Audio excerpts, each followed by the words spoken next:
Let me out of this car.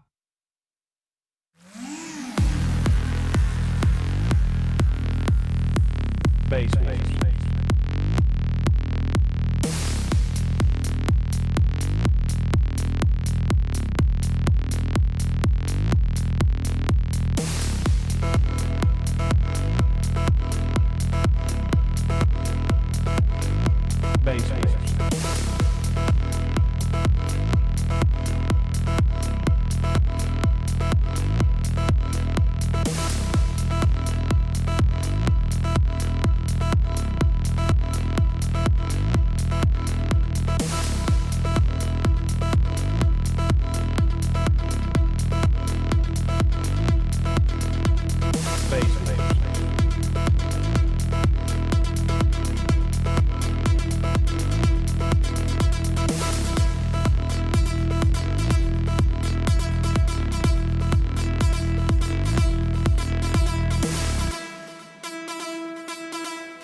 Bass.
If you can hear me, please tell me. I always fight with my sound. Always when I do something different. Or when I move my computer and have to hook everything back up. So if you can hear me, please tell me. Right? Oh, by the way, I'm not Brandon. I'm not Jim. Jim's coming. Brandon is he on vacation.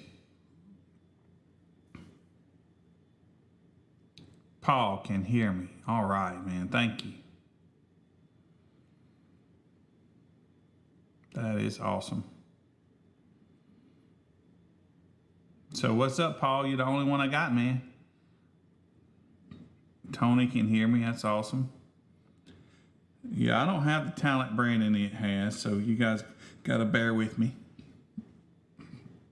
Also, I didn't get to shave my face. Brandon just sprung this on me recently. Normally I'd go powder my nose, put on my makeup, all that good stuff, you know. But I didn't get to.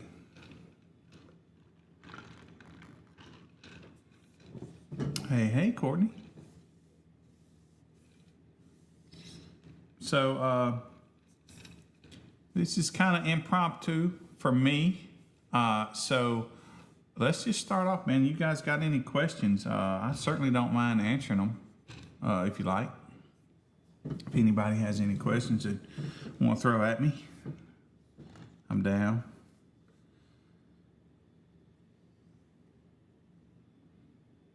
Not everybody at once, though. You know, you gotta take your time.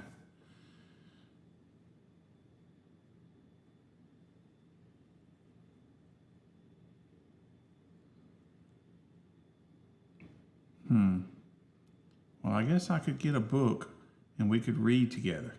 Would y'all like to do that? Want to read a book? I wonder where my books are.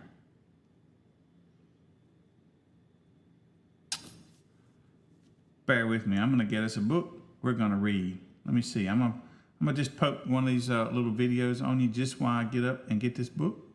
But be right back. 1 second. I'm going to show you something you probably don't know.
All right, y'all. We got a book. How many of you have ever used this book? You ever seen this book? Anybody? Anyone? Anyone? Hello, El Fuego. Man, I remember you. Hey, Chris, how's it going, man? What class would 16 tens on 6K run? Oh man, that means I have to math. Let's see, a 10 is 78 inches, I think, if it's a round one. How many of them? 16 of those. So 78, let's just say 80 times 10 would be 800. 80 times 6, another 480. So it's at 1280, 1380, so 1300, round about 13 something. Let's see here. That would be, depending on the type build, assuming it's a wall, that's probably a beast. Probably beast. Hey, Shane.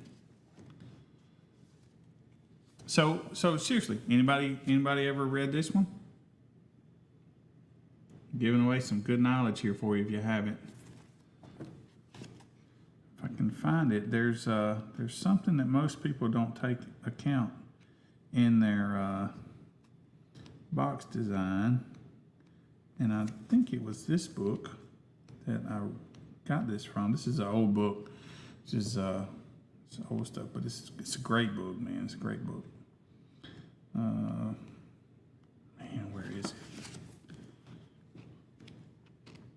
I'll find it if it's in this book, because I think some people could benefit from having speaker boxes that don't sound like dog dirt. But I cannot find my ratios.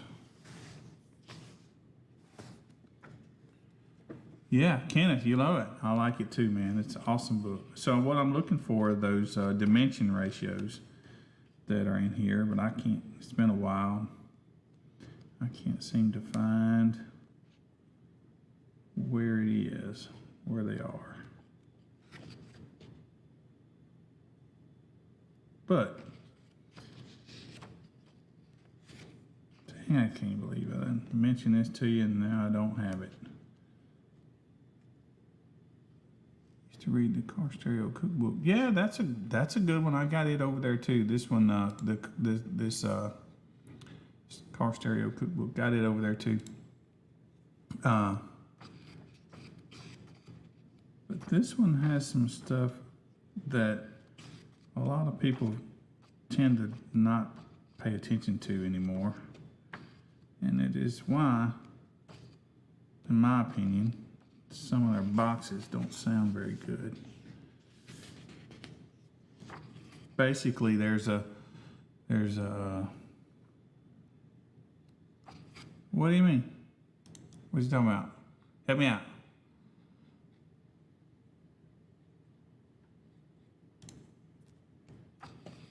But I am not finding it. May have to be continued on this one.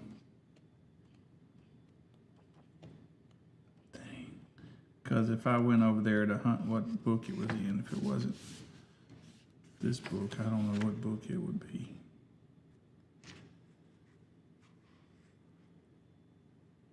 Oh, okay, yeah, I remember now. Yeah, okay. How you been? Right? That's the Dodge car. Is that right? Dodge car?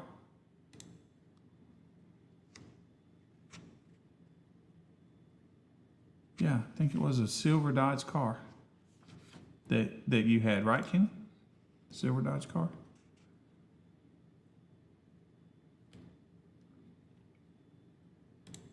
Hey, Chuck. Right, the Magnum. That's right. I knew it was a silver Dodge car. As soon as I put this book down, or as soon as I get off this live stream you watch, I'll find those. Yeah, here we go.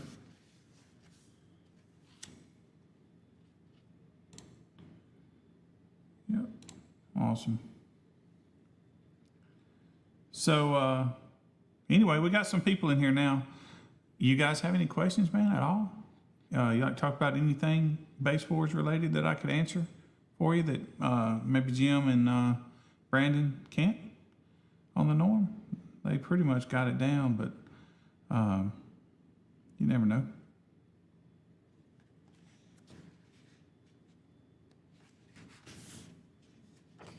Yeah, I can't. Oh, that might have been it.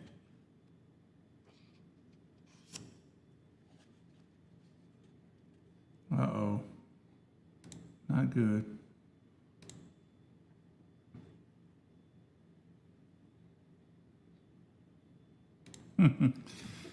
Well, let me see here. I just did get some shirts.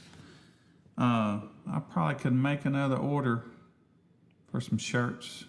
Could hold what I got and mix them another one. I guess I need to find a good place to get them. Just need to find a good place to get them. And I did get up to a 5X, but man, they don't last long, or either they last forever. One of the two. I had 3 and 4. 5Xs went fast. I didn't get very many of those, but the 4Xs, they lasted until Slamology, and I sold the last of those at Slamology, and then yeah. So I ordered some more shirts though. I have some gray ones downstairs, and I needed to carry them to the printer. Been working on the design. I'm not very creative, so that design thing is slow. Yeah, I don't know. He might be eating supper. I don't know. I thought he was going to be here, but he's not yet. I like steak too, man. I sure do. I sure do. I'll figure this out, and what I was going to show you and maybe have it for you guys another time. I'll never find it in that book quick enough. But I do have a question. Let's talk about this Midwest thing, man. Where are you from? I gotta figure out. Oh, how many of you guys have all your old manuals for your subs? This is these subs. I still have all these. They're pretty much brand new. From about 2010. No. 2008, I guess. Got 12 of them sitting over there. But anyway, the manual for that. Okay, yeah, okay. Well, that's Midwest. Yeah, some people telling me they live in Indiana and calling it Midwest, and I don't understand.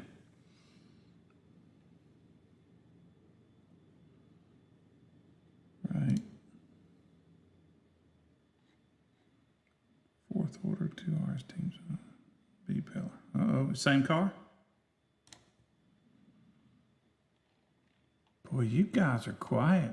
On my live stream on Thursdays, I often can't get a word in edgewise and people asking questions.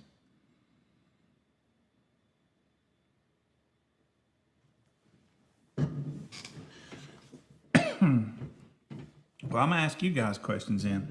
What do you guys think about the way we do finals compared to other orgs you may have run? Because I think in Brandon's area, we're pretty much new there, so I don't think you've had a finals for Base Wars yet there. So what do you guys think about the whole satellite thing?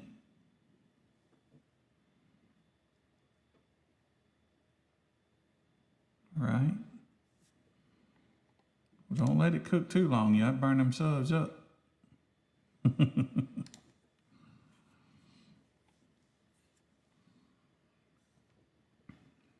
I feel like I need some mood music, y'all.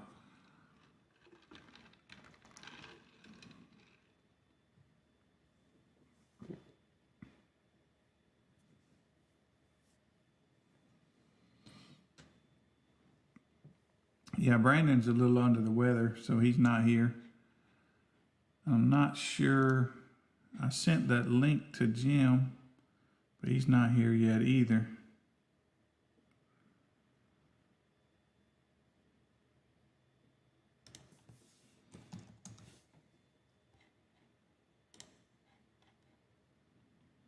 Oregon, no no finals. I don't know. I don't know. Depends on the. I'm sure he would do one if you guys get qualified out there. He was doing enough shows to get people qualified. He had just enough. So, but I don't know how many members or whatnot. If y'all are not there this year, I'm surely there'll be enough next year. Yeah.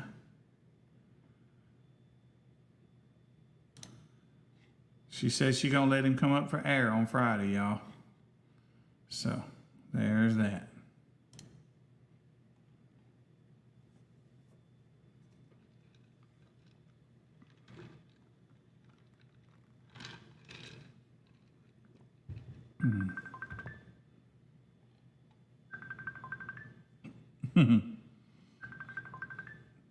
Well, somebody's calling me. I don't know. Let me see.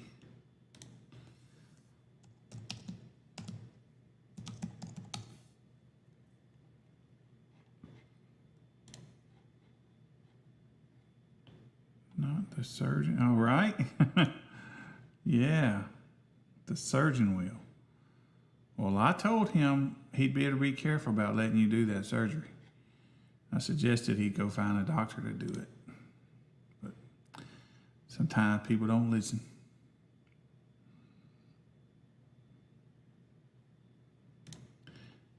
Yeah, that's true. Well, Brandon and Jim do a little better job than I do. Also, sitting here, when you sit here by yourself, it's just, you don't have anybody to talk to. So you just kind of rely on these chats for questions or whatnot.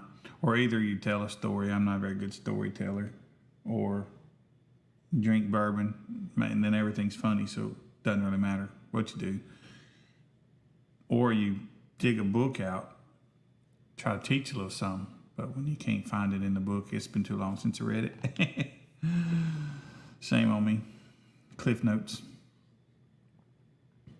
So Jimmy and I, we did Mondays for a long time, and I liked Mondays. But the problem with Mondays for me is that when I'm going to shows and stuff, I don't always get back in time. So they were just harder and harder to get there. And then now it seems like even on Thursdays we have a hard time getting back.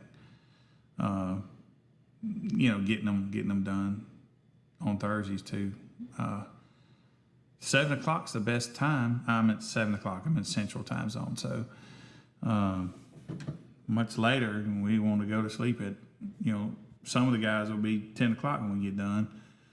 So the time's kind of important. We need some more people to do them, though. We would like to get somebody out west to do one podcast on a different night or something. But hey, any of you guys willing to do a podcast for Base Wars on a regular basis? Sign up. We need some talent.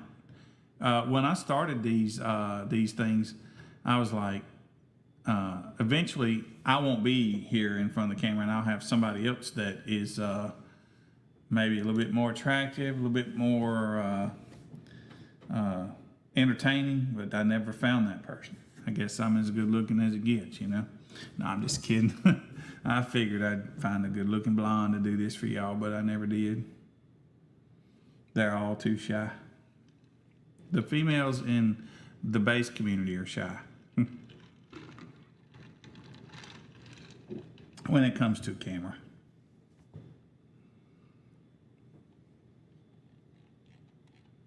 So, but tell me in these comments, y'all, what do you think about the finals being a satellite?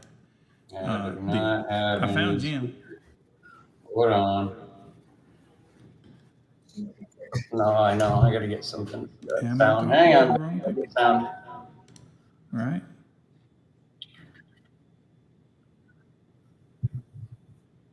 You have headphones? No. I see Jim's ears lit up real special, like, like stage lighting. Oh, I gotta get some headphones. I got it on my phone so I can at least hear it through there. Yeah. I'm here.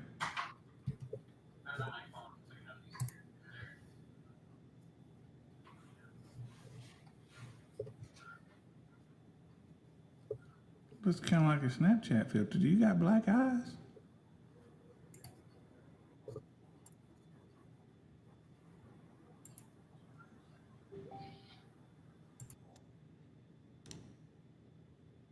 Hello?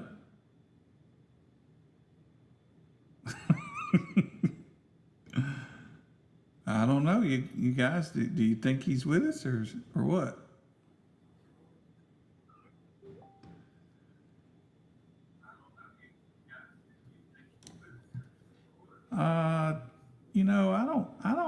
I think they gotta drive.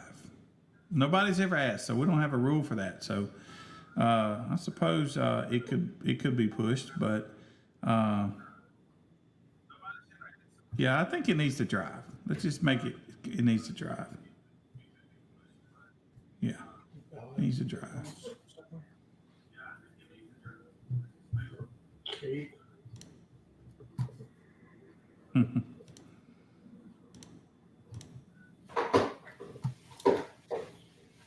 I can Is hear that you. It's just USX I lagging. see in the background there? Speaking of that, let's talk about something. We do have sponsors now. Pride Audio sponsors us. So I don't know if you guys are familiar with Pride, but you should Google them and look at their website, see their stuff. Their subs, they do. Everybody that has them loves them, and I see them do good numbers. So it's worth checking out Pride. I haven't. I don't even know. Not sure about their power, but as far as amplifiers and stuff, but they have I think a speaker with a 5-inch voice coil. Talk about a demo for days. You've got to have some power for that though, right? But so check Pride out, and Kicker, of course, they help us a lot, man. Kicker helps us a lot. So if we don't get some chats and something, we might load Kicker's website and go through it just for the fun of it, just to so you guys can see some of the Kicker stuff. Hello, Jeremy. Mike? Man, I have never had such a hard group. I should not be what do you call those, a comedian? Or maybe I should. Because this is a cold group. I can't get nothing out of you guys.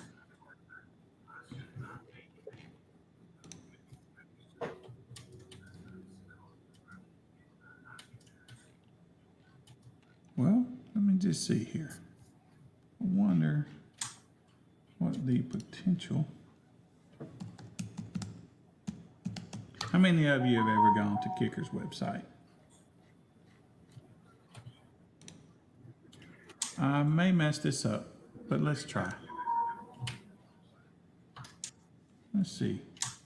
You guys familiar with the Warhorse amp? Car audio. Let's go to, hey man, see this t-shirt that I have on? Check this out. Did you lose that one too? Gear, graphic tees. Look at all these t-shirts. Lose that monitor too? Yeah, Be I'm wrapping having the computer Kicker technical sticker. difficulties. It's killing me. So I recently got the Warhorse shirt. This one I'm wearing right now. Believe I got this one also. I've had this one and now I got that one. Replace the plug that in. I don't believe so.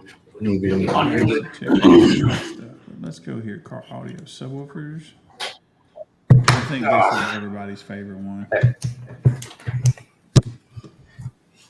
Can you hear? Looking for some 3-inch voice coil. It's 15. Yeah, now I can. 18s are not on here yet. So Now I can hear you. Can you? We've been messing with you, man. Can they hear you? Got to change some things around on my computer now. Now, educate me. What is BG4C? What is that? Jeremy, what is that?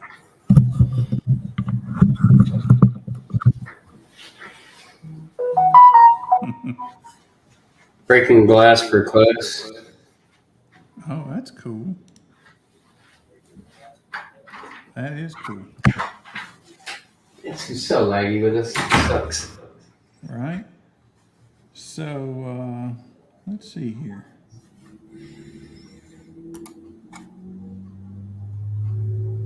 Voice coil diameter and a 15-inch SL or L7X is 3.75. I didn't even know that. Is that right? No, that's 3-inch. 75 millimeters if you're a millimeters guy. If you use calipers, it's 75. If you use a tape measure, it's 3. That's the way it works.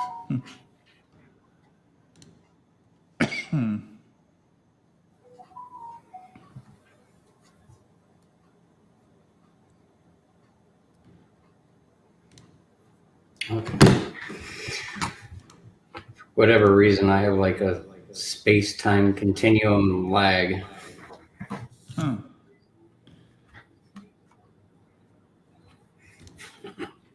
Says they got a Cadillac doing us 160, man.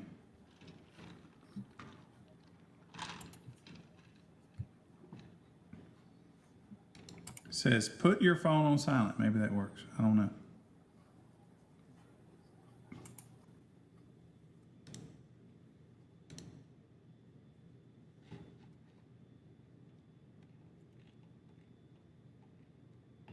Do you guys know that this 15 right here, It you just can seems to recone them be the in the time field? frame. They're not. You don't have to unmount the speakers, drop ins. Do you guys know that? Maybe you guys should educate me on the L715X, L7X. With 4 15s and a 6th order. What's the 2 peaks?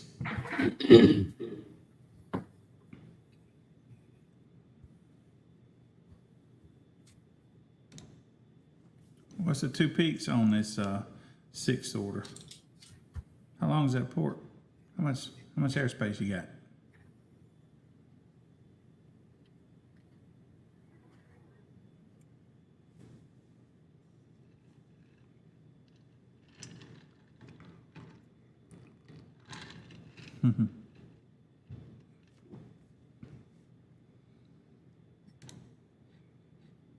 The high peak. Wow, that's pretty low. Oh, okay. So the low peak's 34. Well, that's pretty cool. That's got to feel good.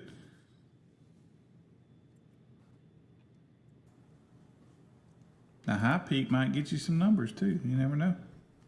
Yeah, Kenneth has been trying to get back up to that 60. He was at a 60. He changed subwoofers over, so now he's trying to get that number back dialed in. So, Jim, we hear you, but barely. It's like the mic is very low.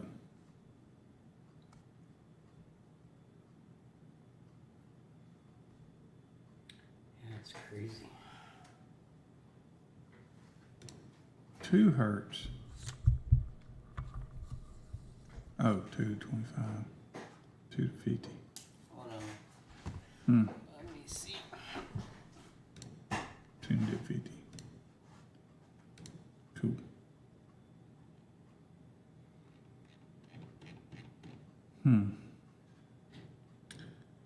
Well, any of you running these kicker subs right here?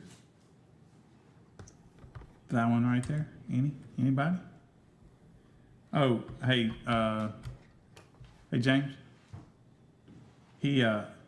Paul says he hears you fine, and I don't for some reason. I don't know why I don't.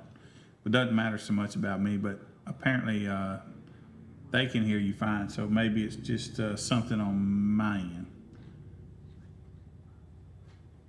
as far as hearing you.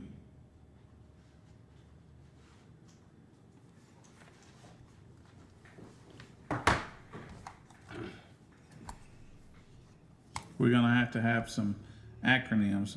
Let's see. Yeah. BDIB. Brandon does it better. I can't seem to get it right.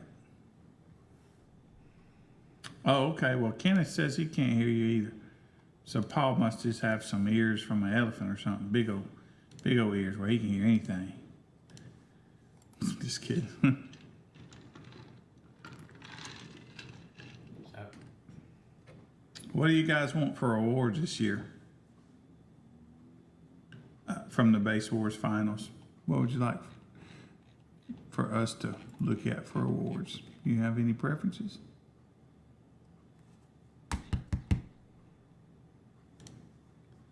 Well, I guess I shouldn't do that while we're on the air. yeah, let me Here, back up. now let me try this. Let's see.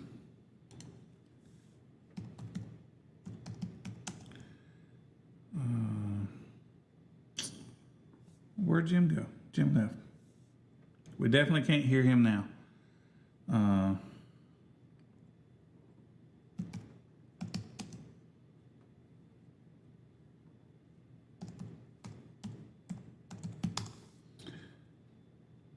Yeah, I would like to. I'd like to find a photo for you guys. I'd like to show you something. I see it all over Facebook and I won't be able to find it now. So,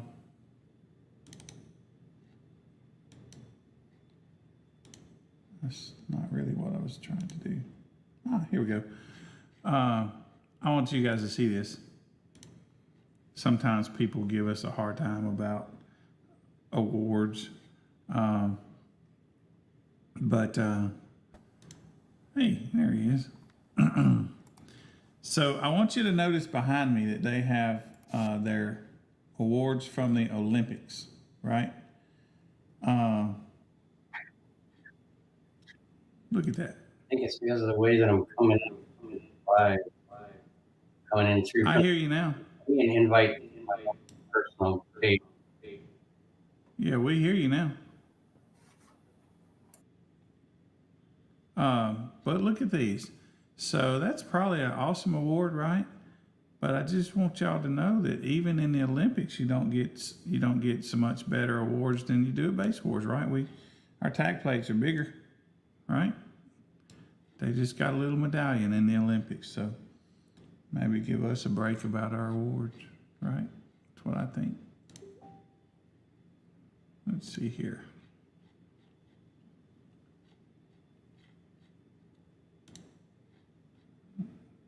Okay, let me see here. Is that there? There it is. Send Jim another link.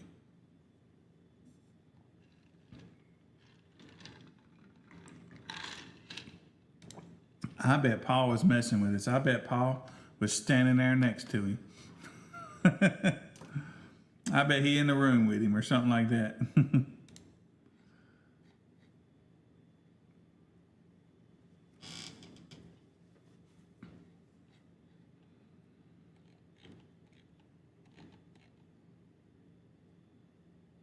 Man, you guys are so quiet. I just don't know how to act. It's like being on vacation. Well, let's try this. Where's everybody from? Post it up. Post up where you're from. And get something out of you guys, right?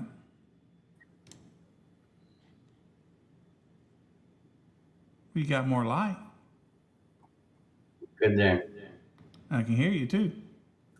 I just need my hearing for you. And Do what now? I can see you. Hold on. Michigan. Ooh, I bet it's cold up there in the wintertime. Woo. What's Adam?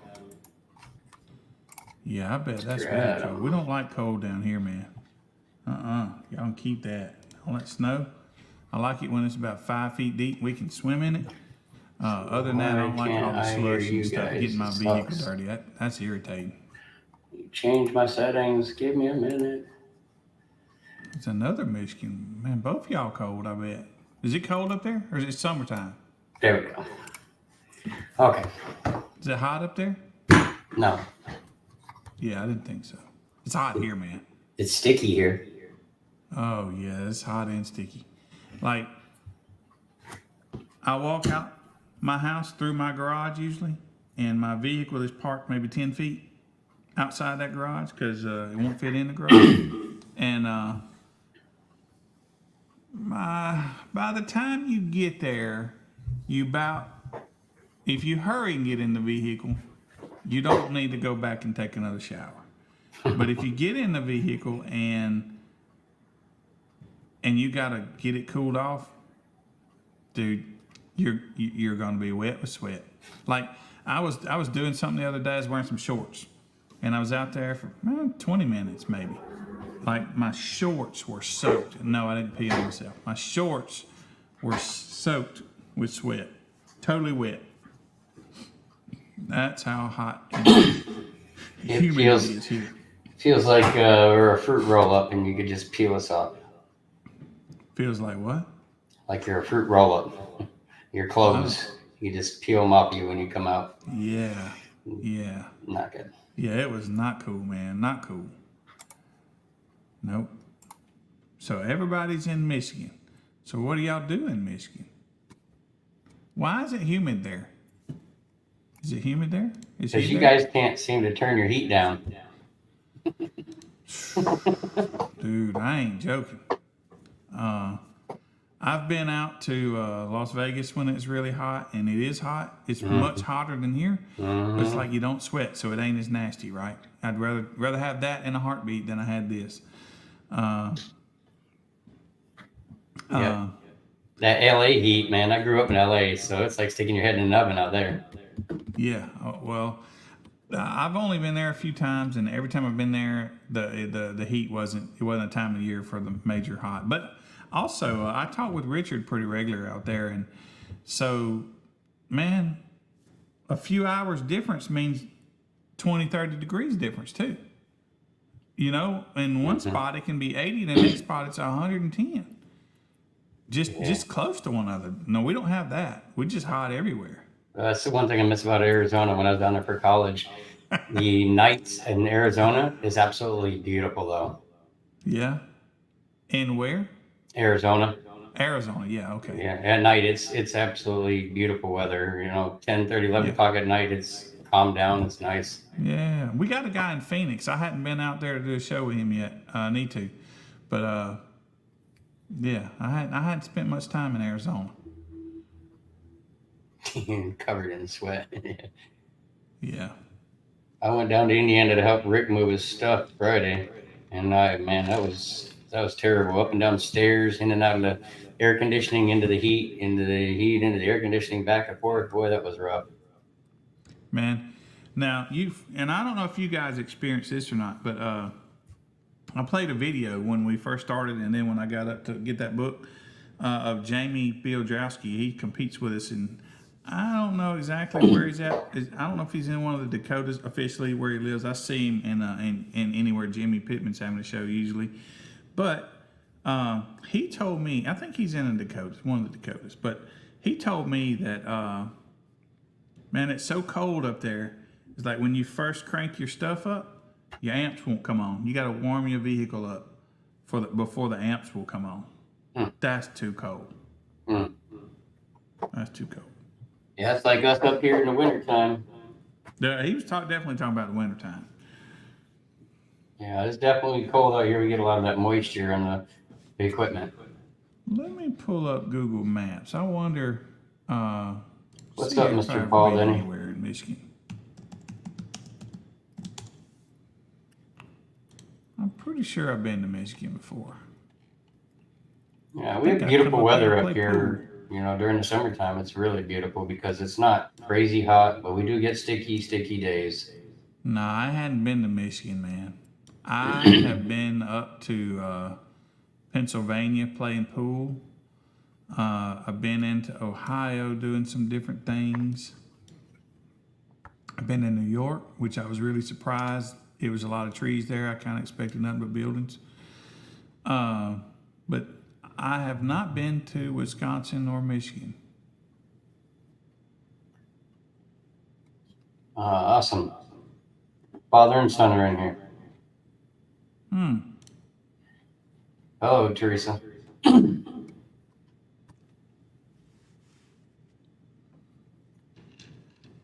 Good seeing you guys in here today. Sorry I'm here a little late. A couple technicalities with the computer today.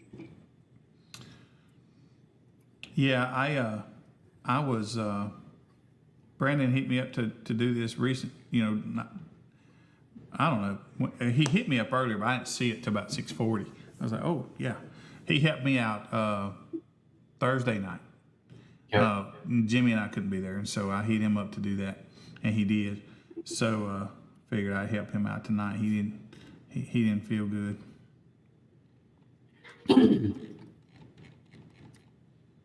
Yeah, we've been crazy busy. I could have jumped on with him Thursday if he wanted me to as well. He didn't message nothing, so I guess he handled it all himself. I seen some of the video. I didn't hit him very early either. It was kind of late when I messaged him too. I gave him a little more time than he gave me, I think, but still wasn't very. About 5:30, I guess. So kind of figured that was going to come up in this conversation today. A few of you guys know who Tony Boyer is. To us, he's family. He's a competitor. I've known him for a very long time. Him and Charles and Daniel. But I guess one day, a few days ago, he was involved in a very bad car accident, and he's not doing real well from that. So we are trying to, help the family out. We threw up the 31st show that we're going to have is Basin for Boyer, which is going to try to take some funds to help go back to help ease the pain of them to go through his healing process. Some of the donations, those donations will go to him. The family's going to need all the support they possibly can to try to get through this a little bit, try to keep it as easy as we can for them. So please share the flyer and everybody come to support. I'm looking on his Facebook to see if I can remember ever seeing him. He's our Detroit area guy competitor. Slimology looks like last year. Yeah. Excuse me. Yeah, they got him in the hospital right now. He's got a lot of broken bones in his neck. He hit a wall with his Escalade, and it didn't favor very well for him. Yeah. So he's not doing too well. We're just keeping him in positive spirits right now. They got a lot of different things that they're trying to go through. The doctor's doing their best to try to get him back into shape. He's got a lot of battles, a lot of details. If any of you want to know, you're more than happy to just DM me, and I could try to fill you in a little bit. But as far as we know right now, everything is stable. He's still here. He's still kicking, but he does have to have a really extensive surgery with broken bones in the neck. Yeah, that neck thing is no joke, man. Yeah. Especially the higher up it gets. Yeah. It gets touchy. He had a punctured lung, some other stuff. It says he's also a diabetic, and it doesn't help. There's a lot of other details that are going on in there and stuff like that are. I'm sure doctors sometimes tell you good things or bad things. Sometimes they lead you on to think it's going to be okay, or sometimes they say it's this, and it's a lot of ups and downs. So they got him under right now, so that way his body can try to heal. So he's not moving around or doing anything. So they kind of induced him a little bit to keep him there. So they consider that like critical condition, but they can pull him out of it anytime.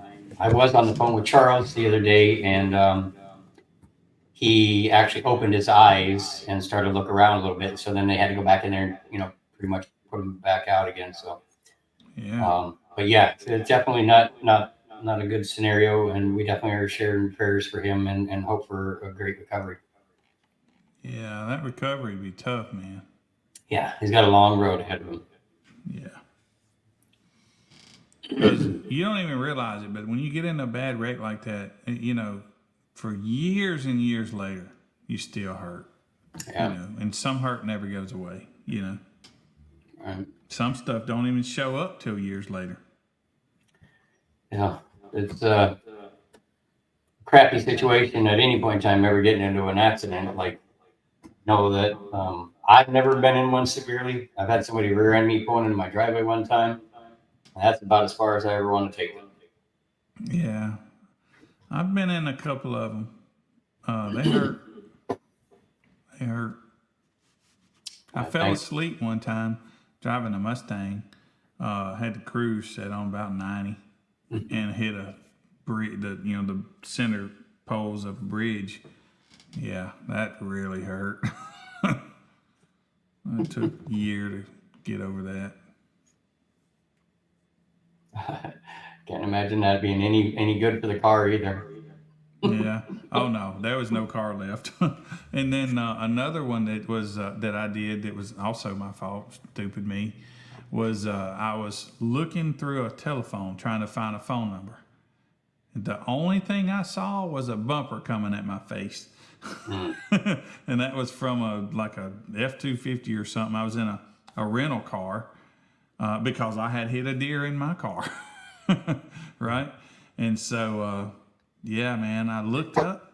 Or I say I looked up. I did look up. My eyes looked up, I'm sure. Because I saw that bumper. And then it just went black. Everything went black. But it wasn't me passing out. I was driving a black car and that hood crinkled up. And that's why I didn't see anything anymore. And so that one was pretty tough. I had some broke ribs and a little concussion in the head. But those are my two. I had motorcycle wrecks. Had a lot of motorcycle wrecks. They're not fun either. But those are my two big car wrecks that I've had. And I have not been in one, not yet. Don't want one. Knock Yeah, on wood. keep it that way. I know a few people that have been through some pretty horrific accidents. I've seen a bunch of them, and our shop out here has one of the worst corners ever possible. I think we could probably record a lot just to show people. We got the blinking red light and a stop sign, and people seem to not correspond the two together very well. And there's always somebody blowing the stop sign or blowing the light or pulling out in front of somebody. Yeah.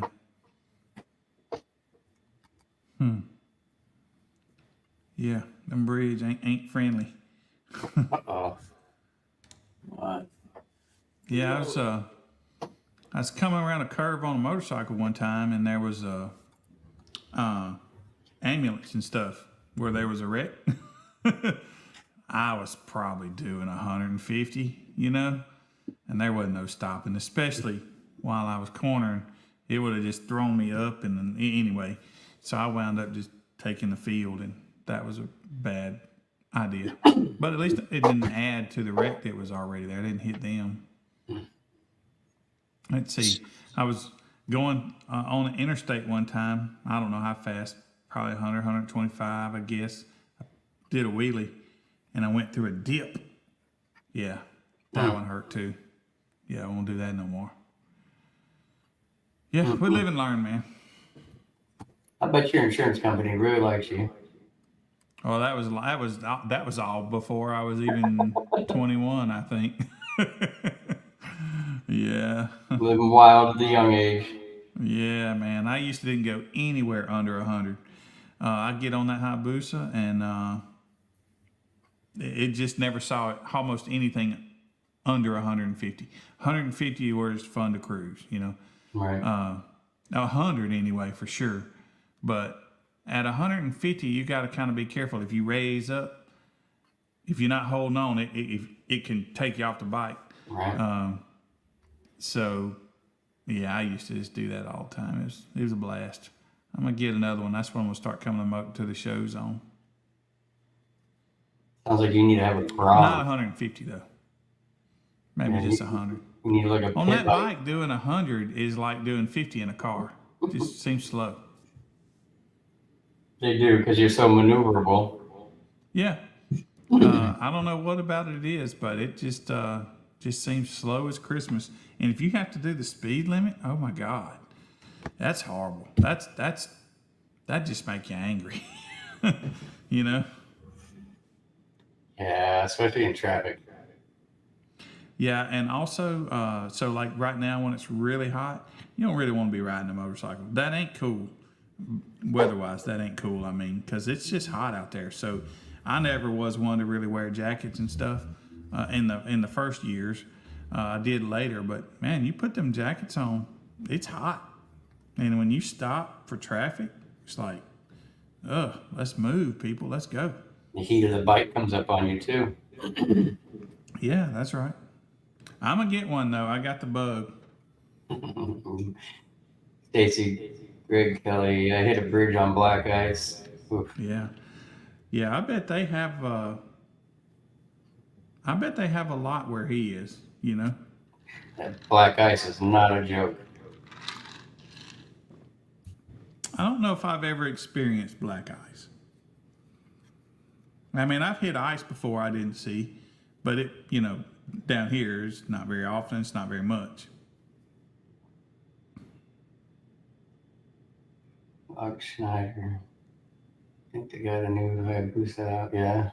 I do think they do get a new Busa out. Well, it's cool. What's new? As new as in when? Because I looked last year and I didn't. I wimped out and didn't buy it. But this year I'm kind of waiting for 25. I think when the 25s come out, it's on. I think I would probably be in heaven to bring my motorcycle and the trailer up to some of these shows that they have in that Tennessee area, and then just go ride. Just go ride the mountains. Keep All on I wanna gas. do. Huh?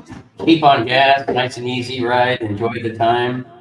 Yeah, now I'm not really interested in seeing how fast I can make it through a curvy road. I'm more to take it easy and let's just ride. But and I want a Hayabusa because they're quiet. I don't like cruisers because they're loud and they don't go fast. But crotch rockets are quiet and they'll fly. And I'm like, if it's gonna be loud, it ought to go fast. You know, it's just embarrassing to me to ride a cruiser that'd be loud and not fast. So I don't have no interest in that. Like Harleys, they're loud and they don't go fast. But I'm in it for the peace, so I think I'd like to have something that is quiet. You know. Well, all this Harley Davidson BS going on, you probably could pick up one really cheap right now, Greg. You're talking everybody on that whole boat ride of mad at Harley Davidson, so they're throwing them away, getting rid of them. You might pick up one; they're cheap. For me to pick up one, it would have to be cheap because I'm just not that interested in them. Yeah, I'd just rather. I think I'd rather a Honda Goldwing. You know, if I was wanting a cruiser type bike, I tried a bike. I tried a M109, which it was a cool looking cruiser, but at the end of the day, my Hayabusa was just as comfortable, and that M109 wasn't that loud. It was a good looking bike, but I just liked the Hayabusa better. So the M109 just went up sitting, and I never rode it. The cool thing about the Busa is you could put a street dirt tire on it, so then you could go off track with it too. Yeah, I would probably never do that. I will tell you though, once I was on that Busa, and I turned on this little side road, and there was a curve. And I don't know really what made me want to gas on it, but I did, and I hit second. So that's about 80 miles an hour, I guess. And there was a lot of gravel on the road. I was like, I will never make that. And so I just picked me a line and went straight, and it was up an embankment, and so it jumped, went airborne. And when I landed, my feet cramped down on the brakes, on the back brakes. I knew better than the front, but because there was a house in front of me. So I hit them back brakes.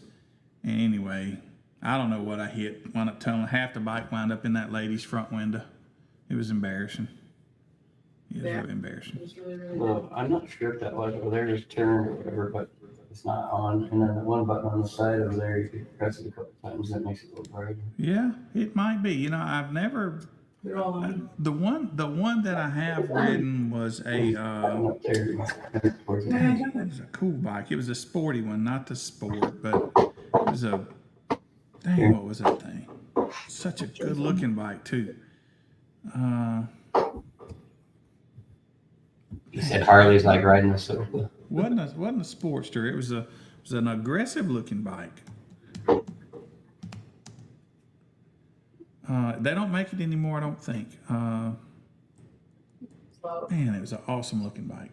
The lighting just sucks over here in this corner. That one's not on for some reason. I tried like They're all on. Is there a different switch? no. They're on. V-Rod. Yes, sir. The twins. I will never find that bike now that I'm looking for what it was, but it was you guys. Yes, that's right, a V-Rod. They're The only one I ever liked. I loved the way that bike looked. I rode that. That was It's awesome. one of the switches right there where you are, isn't it? Yeah, V-Rod. Oh, That's maybe. it.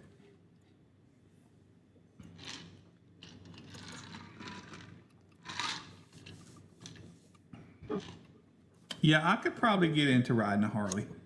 I'm sure I'd enjoy it. That one was the thing. But honestly, I guess that M109, just the seating position on it, I didn't like it. It hurt my back, and but the Hayabusa was just comfortable to me.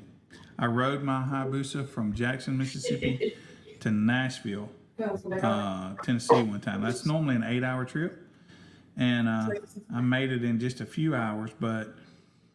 I made it in 6 hours, but that included stopping for gas 3 times and stopping at an Applebee's for food. So you're unwise whenever you're like, okay, it's raining. I'm not going to get a ticket and let's open it on up. So we put it on about 180 and cruised up Highway 65 in the rain. Yeah, not my finest moment. But I knew I wouldn't get a ticket. Cops don't give tickets in the rain for the most part. State boys But I'll will. tell you this, man. I got close to Nashville, and there's an 840 loop around there. I was going to the auto auction where I had a car there, a pickup that I had left, and I was going to put that bike in the back of it, go home. Man, when I got close to that auction, I would have given somebody that bike if they had given me a ride to that auction. I was so ready to get off of that thing. I was miserable. Miserable. So to touch base on one thing too, to make sure in case a couple of the guys that are in here that weren't in here last week, if they're extreme builds, we need to put an X in front of their name. If they see an X, not to panic. It's just a new Right. way that we're doing things. Yeah, I will. So I can explain that easily. Let me open up our top 10s if I can find them. Now, I did have a question about that though too, Billy. So is that going to change now for the top 10s? Are we going to have that change now where that top 10 list is actually separated? So actually, yeah, that's what you're going to see. Trying to find one now. So it'll be down here in the. Let's see.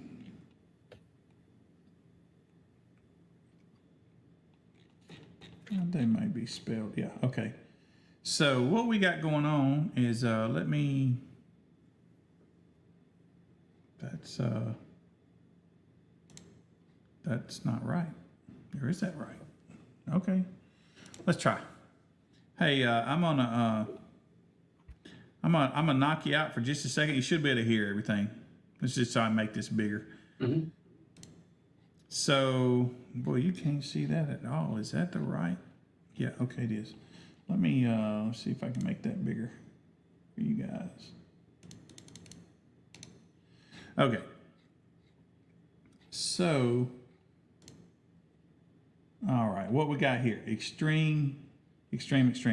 So what we're doing here is if you are an extreme build and you enter one of the classes, the judge will put you in unleashed demo, right?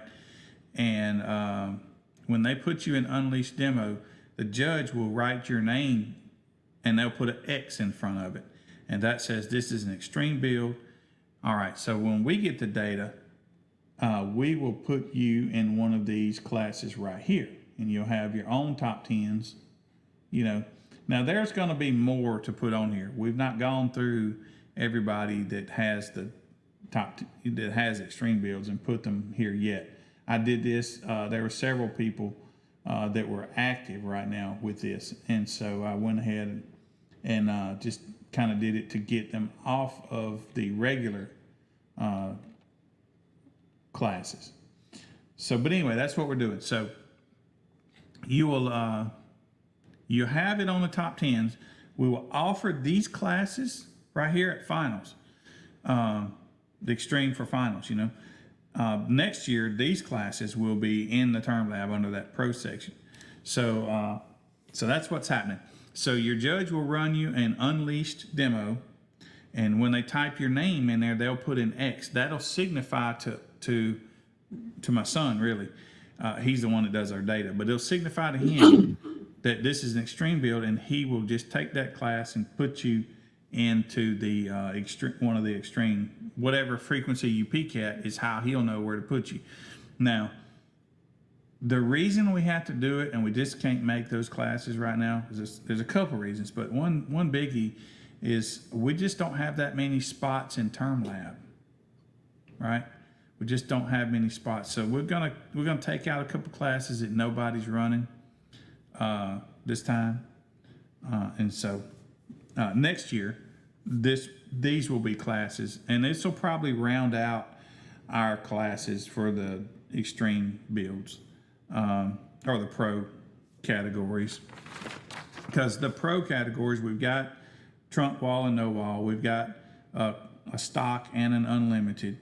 So actually, and we've got unleashed demo, it'll change to one of these, and unleashed hurricane will be one of these, and so we're really just having to add one.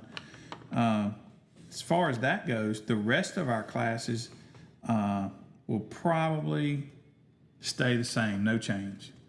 I don't think we're going to change anything in the demo classes, anything in the trunk classes. C-pillar SUV class will probably stay the same. The no-wall classes, I don't see anything wrong with them. Open classes, we probably do away with the high voltage. We're trying to come up with something a little bit better for sniper people, though I don't know what it is. The bullseye class is dead for us, but I like it and I want to keep it for another year to see if we can get it to take off. Old school is, and our guide says that it's a peak. It is. Not an average, correct? Right. Yeah. We're getting a lot of people that are just doing it halfway through the song and stopping. Oh, well, it is a peak, so they don't have to do it the whole time. Really, there's a couple notes, once you hit those notes, you might as well stop. Right. You know? But yeah, so, but other than that, then I think our score sheet is probably going to remain just kind of how it is. So there's not really going to be any changes. But one change that is going to be for us exciting is that since we're a young org. I mean, we've been around since 2016, but for a few of the years after that, we weren't trying to be an org. We would just have some shows around here. So now that I feel like our score sheets are pretty much set, this year we're going to do world records, right? At finals is where you will do world records. And so then when we're going to put them up on the website, so we will do what others have. Most of the other orgs have a world record thing. We really don't. We have our top 10s, but they reset every year. So this year at finals, if you want to do a world record, right, no extra cost, you just simply have to back up your score, right? Just got to put a score up and then back it up.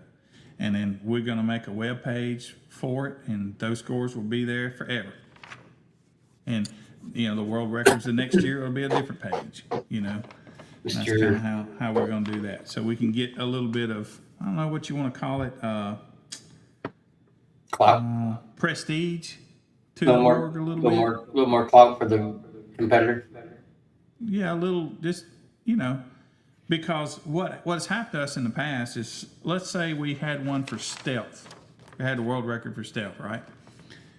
Well, stealth has changed over the years. Matter of fact, it's changed a lot over the years. So we just couldn't have world records changing as much. But I think we're pretty solid on where we're going to be now. And I think we're okay to do some world records. I haven't heard any problems with any of our open classes, no wall classes. I mean, I've got nothing negative from any of them, you know. So the bullseye class, what that is the judge, the morning of the show, will pick a score. So let's just say if the judge is smart, he will pick a low score so he can get more people involved in it. So let's say he picks a 131.12 as a score, right? Then you will have to play your system on music of your choosing and not go over that 131.2 score, right? So it's the sensor is set on average, so or the computer is. So you just play your music, try to not go over that. The first one, if you go over it, then you bust out. And there's no redos on this one. If you go over, you're out, you know. If you want to redo it, if you want to rerun that class, then you have to ante up. I think we decided $10. So you would pay another $10 and then try again. But at the end of the day, everybody that re-ups or they add $10 to that pot, half of that pot goes back to the competitor, the other half goes to the judge. So it's also a little bit of a cash thing. But yeah, that's right. Close as you can get without going over. And most other orgs have them. They got them like 119, I guess, or 129, 139. You know what that number is, so you can practice, so to speak. But with ours, you never know what the judge is going to pick. So you just don't, you know, you can't really have it set in the DSP to just bump. Okay, and I got it. Can't do that. This isn't an RTA game. Right. Yeah, it's a lot of fun. I haven't had a chance to anybody run that up here in Michigan yet. So Yeah, it hasn't. We didn't push it much this year. I tell you what the problem is. Just like the competitors. So Base Wars, when it come about, people wouldn't try us because they just didn't know. You know, they know what we do, and so this class is just like that. People don't know it, so they don't try it. It's because they don't know what to do. You know, right. And there was one that guy in Tennessee was doing. He called it Ghost, and I really forget the details. But the point is, he took that class, and he got 10, 15 people to try it in a day, right? But the reason that he got people, it's not that the class was awesome. Matter of fact, he told me it's dead. He didn't do anything for him. But the reason it done well on those days is because he sold it, you know? Right. The fact that we're talking about this bullseye class might make it pick up, right? Right. And at your next show, you just never know. But right. The point is, the judge came up with that class. He wanted to try it. I says, okay, you try it on yours, but we're not doing it globally until we know it works, you know? And so he did try it, but he was excited about the class because he come up with it and he sold it. So that's no different than, say, Jim is excited about resilient sounds. So he's going to sell resilient sounds, right? Because that's what he likes. So all it's going to take is somebody to get excited about that bullseye class, and he'll probably take off. That's what I think. You know, to touch base on that also, so you know there, Mr. Denny, the money that you guys pay to do that, it can keep piling up. So you could have somebody come up and want to beat that or try to get that and keep doing it and keep doing it and keep doing it till finally somebody gets the closest to that number.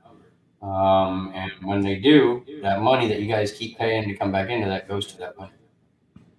Yeah. So get a few people up into it and maybe make a chance to get a free run. Hey, Jim, I'm going to be right back, sir. I won't be 2 seconds. Oh, actually, I'm going to be about 48 seconds. Be right back. I run assassin occasionally doing close to a 53. I'm nowhere near competitive, but some of them guys are for what they have. It would take me a lot to get competitive, but it is fun. Yeah, that's a good attitude, Jeffrey. There's a lot of people that are competitive out there that take it to definitely that bar that's above there and trying to play music and trying to do that. But the different classes definitely help it be fun and gets it to be a little bit more, accessible to somebody to still be kind of competitive on some of the fun classes. Something like that definitely is something that you could do. Especially if us as judges, we pick a 130 or 140 dB and you got to try to hit that on the money. And it's basically knowing your system and how to work your system. Can be a lot of fun.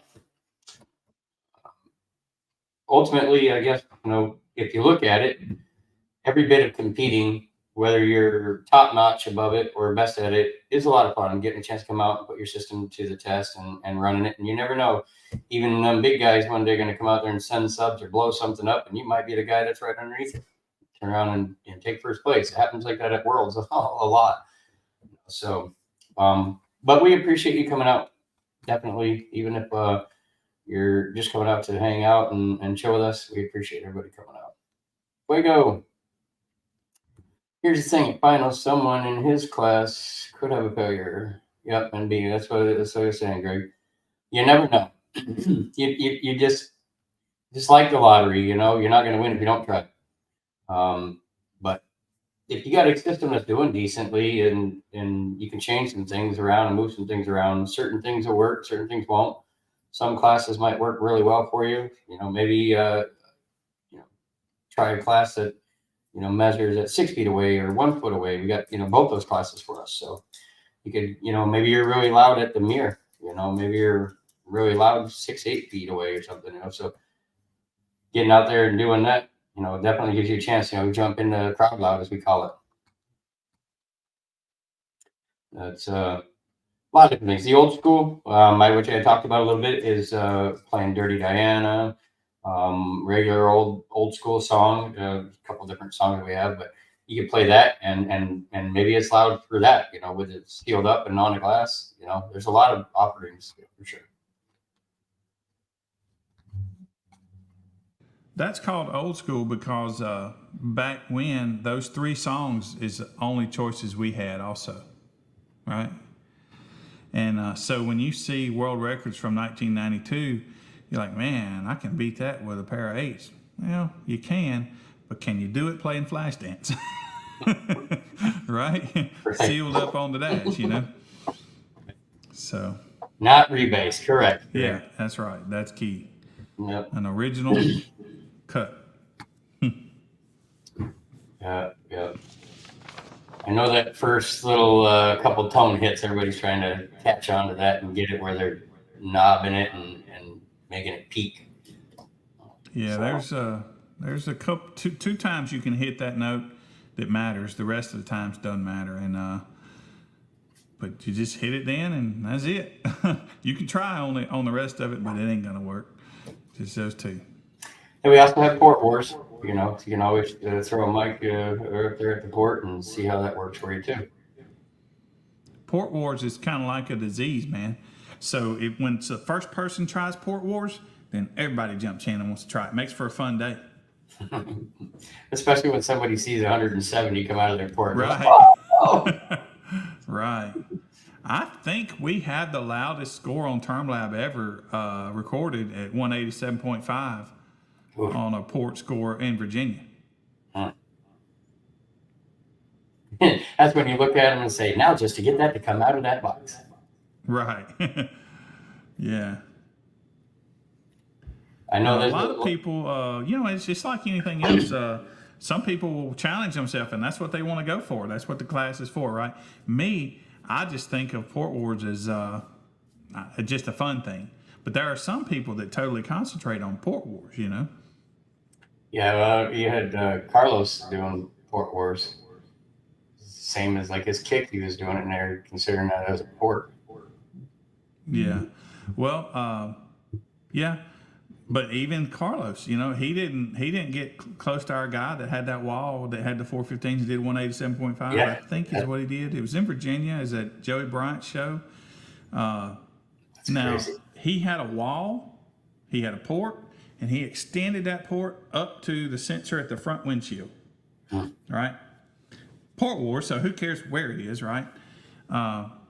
but pretty much, and I've stopped this now, but well, I can't say that he did that, but I can tell you this: those 180 scores that people put up in port wars are usually when they put a port on the front of an enclosure, and they shrink it down, and by the form of a tube, and they put that tube, and it clamps up against the sensor, and it is right up on the pinhole of the sensor, and that's how they get that. This guy didn't do exactly that, I don't think, but he was real close to it if he didn't. So really, when we lock it down to the sensor at the sensor hole, I mean, what is that really, you know? So now I look, and I don't let them do that. Now, if you can drop that port in the sensor in the port, but we're not gonna lock nothing to it. We're not gonna. You can make a mount, but I'm gonna look, and if there's a tube going in any way, then we out. You're out. You know, I don't know what that class is, but it ain't gonna be port wars, right? That's getting pretty precise to Yeah. That is level. how big a number can we make the sensors do. That's not port, and that's, you know, you don't even need a car for that. So They get pretty crazy with it. I've seen a bunch of the ports all the way from Usaki to, you know, anyone that does port wars in their organization. You know, I've seen them, and some of them guys have gotten pretty creative. I've seen the ports stacked on all the way up over the seat, and yeah, and they got jigs that they make up to hook onto it and slide her down in there like you're loading a cannon, ready to fire it up all out of it. right. I mean, but I mean, Yeah, but that's what they like. That's their thing. You can get a big number and it not cost you a fortune, right? There's that. Yeah, I don't like it either. I really just don't see a point in it. It's cool that whoever was the first one to come up with that, and people do that to make the goal is to make the meter go high. So, okay, man, you know, they succeeded. They outsmarted us in a way, but at the end of the day, that's not, to me, that's not fun. But I ain't beating the people up about it. They did something smart, you know. They're like, well, you can put in the port, but I'm gonna do this and beat you. And they did, based on whatever rules or whatever. But yep, that's that. yeah, that Taking would the be wording fun. into context and how you want to put that into. Yeah. I tell you what, we need to get back on is the team events. There's a way that I have figured out that we can pay back big money in those, but we got to get them going first. We plan on trying to get a team thing going this year, just the beginning. We thought about trying to get one still this year, just to do one, just to pop one off with Team Resilient and some of that. But I haven't had a chance to get all the guys quite together, you know, to really jump on board yet. So Yeah. we will be there, though. They got a lot of interest. Yeah. Doing one at the Smoky Mountain Jamming. Yeah. I definitely want to see how, you know, it goes. I wish I could get to a show where we, you know, like we all kind of come together as judges and put on this huge team event thing, and Yeah. we all get a chance to do it, you know. So I considered that at Slamology, but just wasn't sure about the space. So it depends on where they land. We might try to do it there, you know, but it would be separate from right. our stuff there. It would have to be different in a different area. Just no way to. The team thing, man. I found I had a blast with it because you could watch the competitors competing against one another. And now I just picked, what I did is I averaged all our scores in order to come up with those handicaps. But the handicaps were somewhat close, you know. So it was cool to watch the close matches really fight hard to win. I mean, you could have had a wall up against a trunk car and they were close. You know, it was awesome. And the guys that really want competition, they totally thrived on it. You know.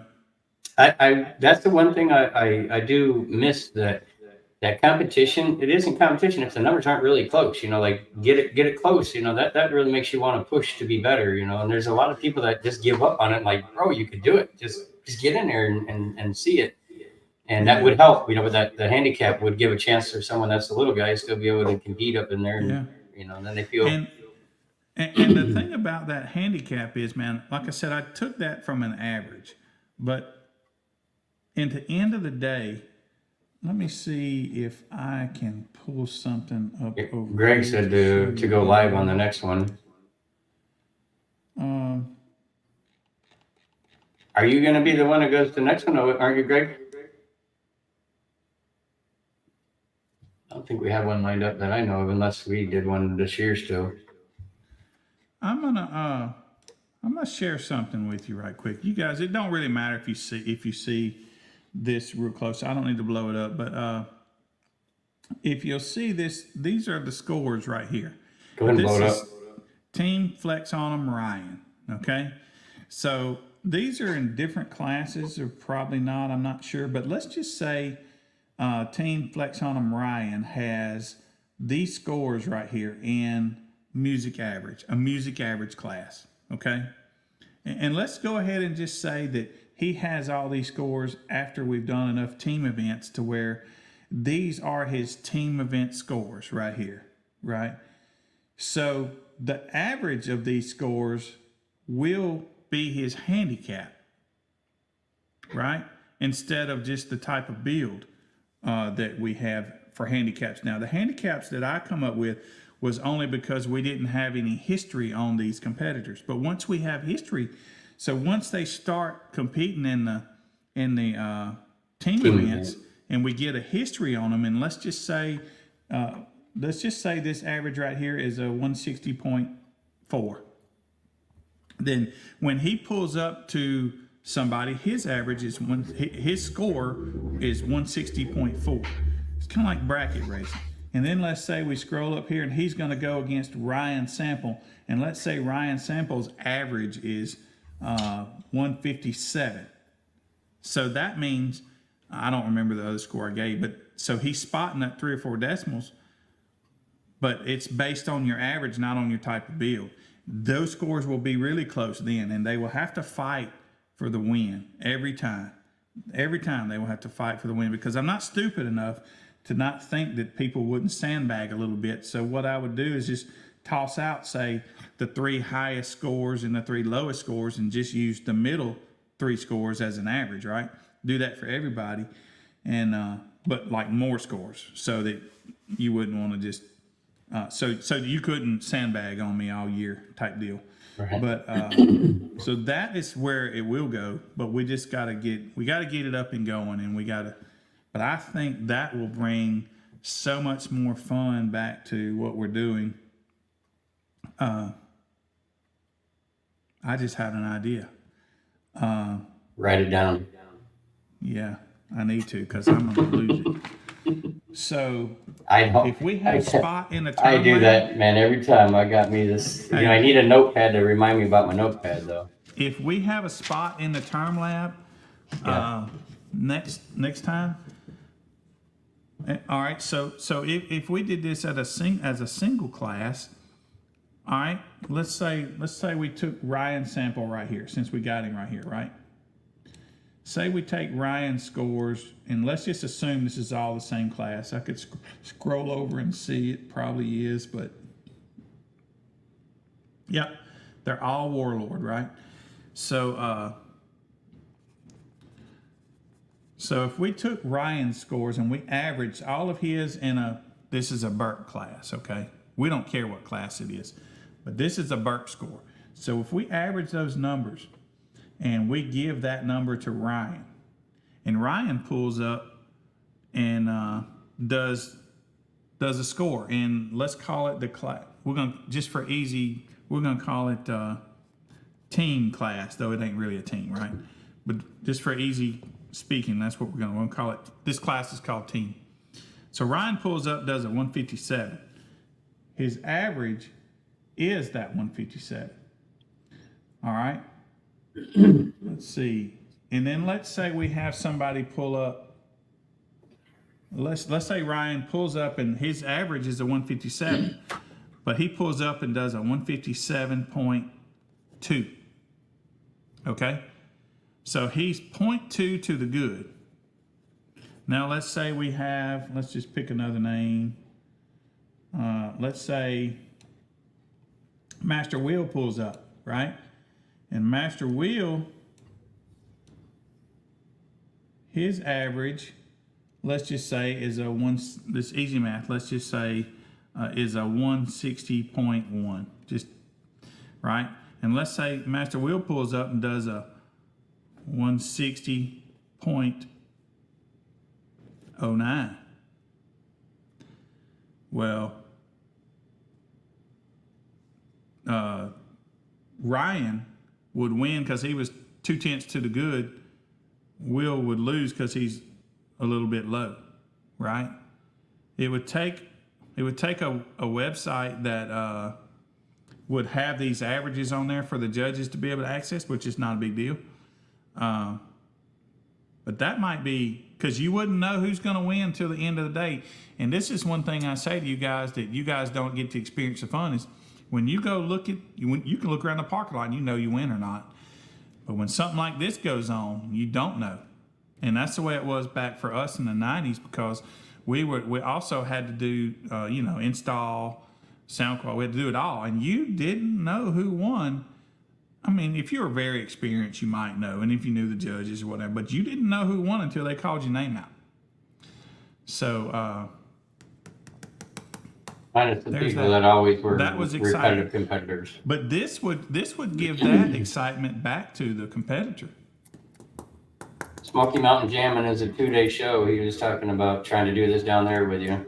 Yeah, we talked about doing one there again. We did it there at the last one, I think, at High Voltage. But this time go live with it.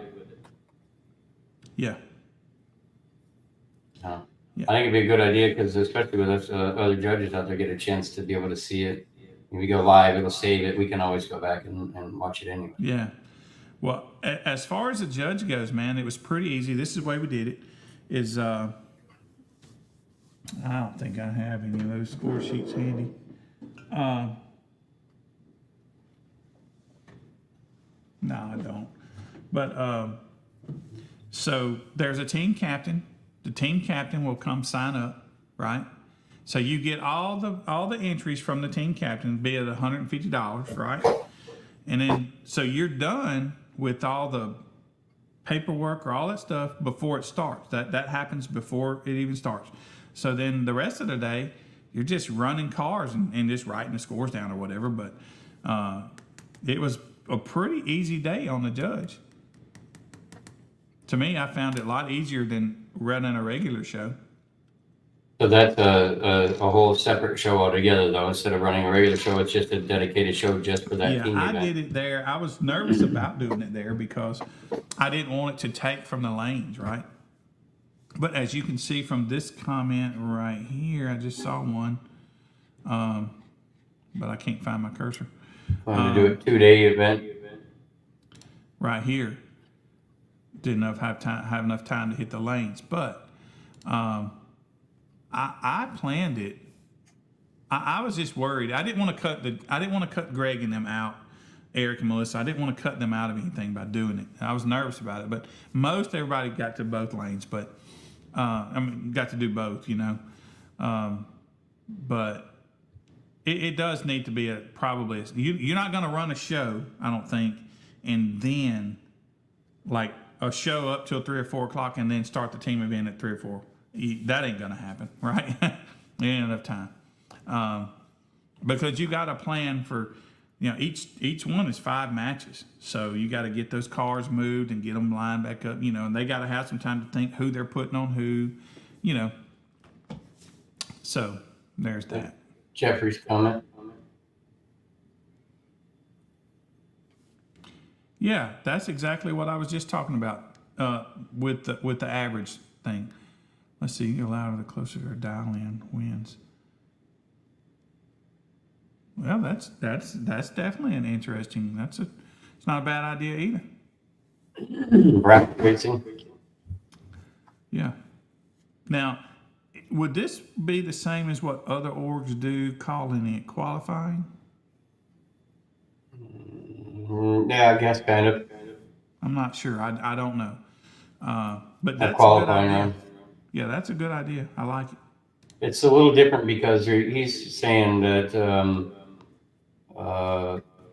if both competitors go louder, closer to their dial in, so their actual average, Yeah. their self, instead of going like way above or way Yeah, below so it. they're using a dial in, we're using an average. Right. So the reason I would want to use the average is, For the handicap factor. well, no, it is, yes, but it allows us it allows it to work over time a little better, I think. So like, because there's another step to this that I hadn't told you guys, is the way it could I could easily see us paying out $100,000 to a team or to some teams, at a end of the year show, with what I have in mind. But we got to get this up and going before I'm going to tell everybody about it, because I don't want somebody to take my idea. Or we could do some big thing at Slam. But it would be pretty easy for us to pay 150, 60, 70, easy 100. I don't know. It just depends on how many teams we have. But to pay something like that out once a year,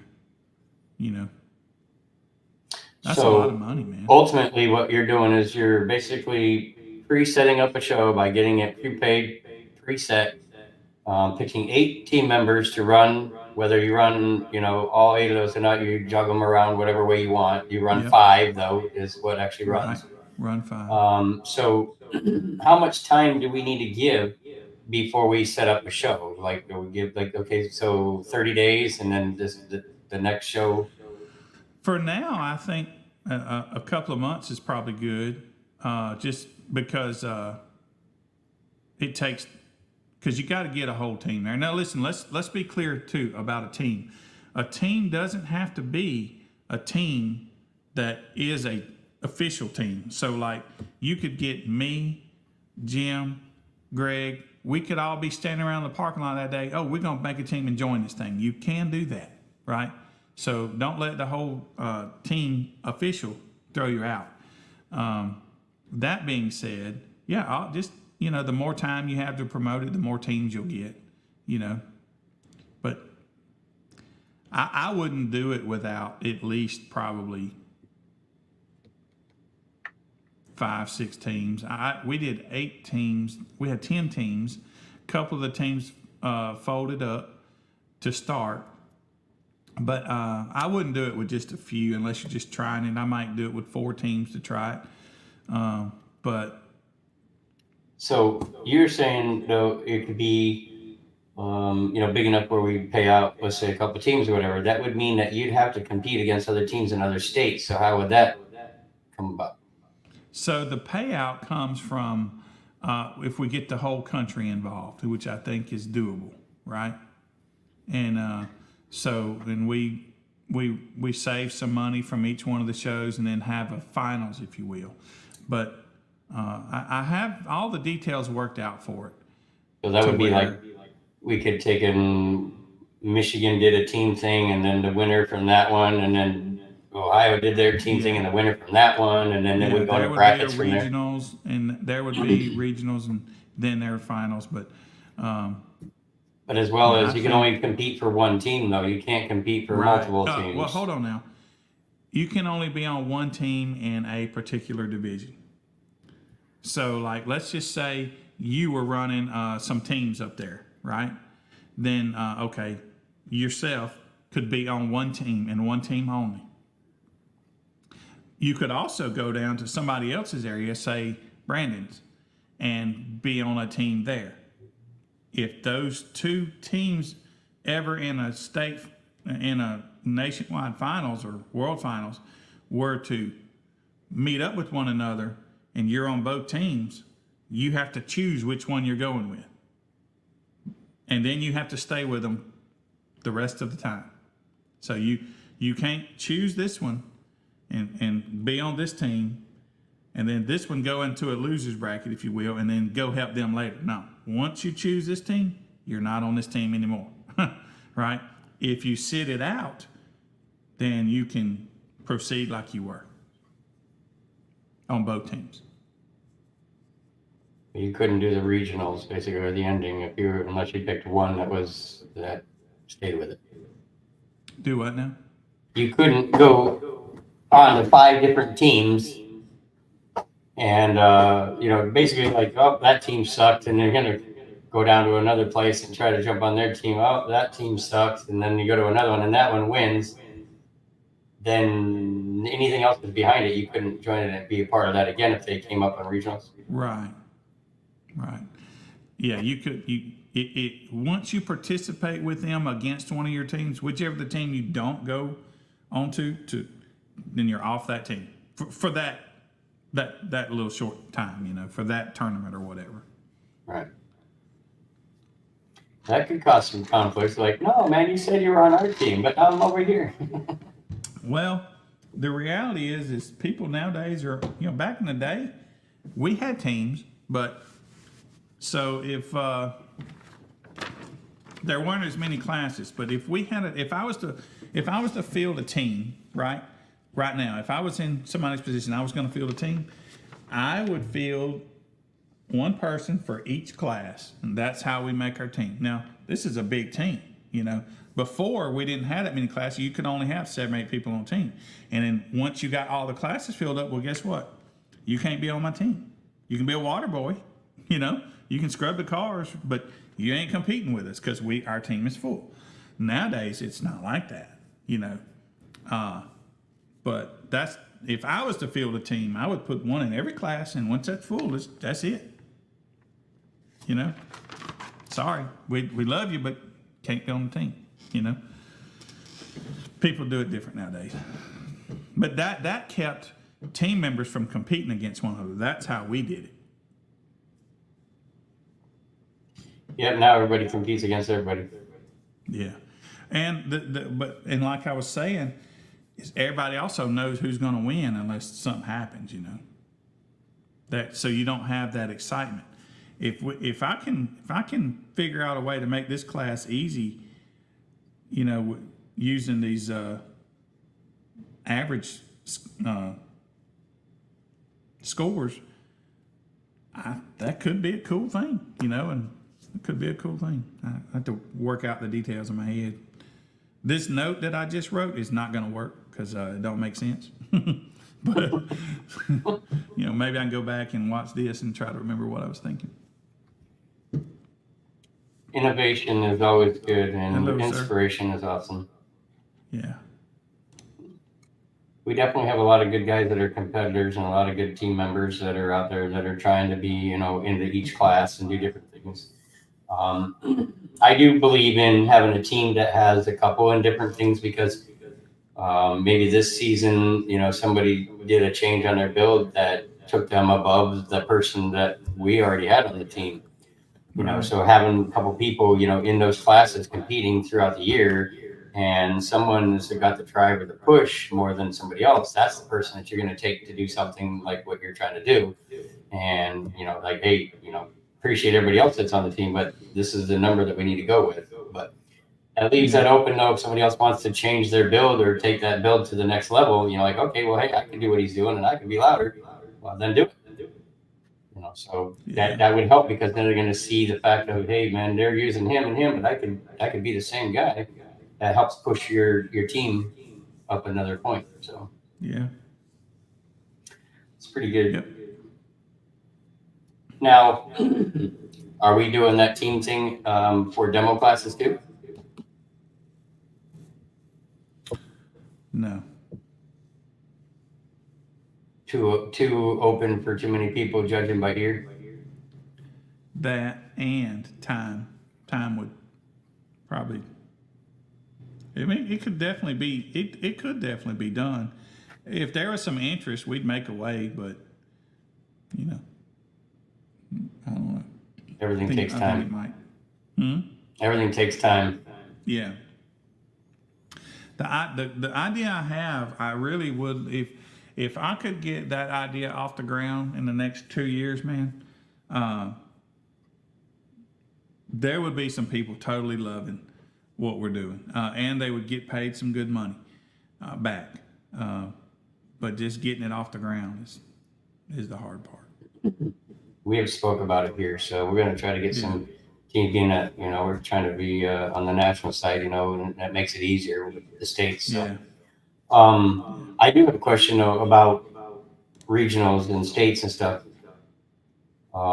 If we only have 10 or 15 people that are qualified for our states, or let's say worlds, whatever, either one, how are we going to put other people that want to come to the show and be placed for, recognition for that versus the other people that are there that are not actually qualified for that? Okay, yeah.